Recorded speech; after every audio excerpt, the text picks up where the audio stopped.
Bismillahirrahmanirrahim. Alhamdulillah, wassalatu wassalamu ala rasulillah ma'bad.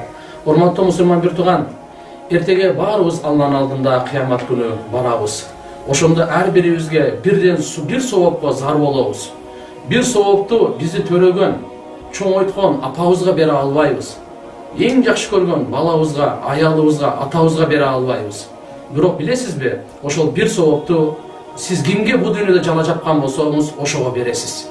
Кандай чоң өкүнүчтүү, сизди төрөгөн апаңызга бере албаган, көзү чачыраган учурда дозокко баратканда бир сооп берсеңиз бейишке чыгат эле, бирок ал соопту бере албайсыз ага.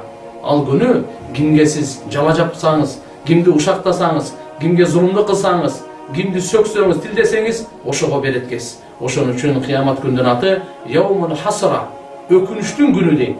Келиңиздер ошол өкүнүчтүн күнүндөн мурда бүгүн биз кимге жала жапкан болсок, жалган сүйлөгөн болсок, бирөөнүн айбирин ачкан болсок, бирөөнү кордогон болсок, бирөөнү сөккөн болсок, бирөөнү урган болсок, баардыгына тооба кылайлы дагы, ошол укук ээлеринен кечирим сурайлы, жүрөктөрүбүздү таза кылып Алланын алдына барайлы.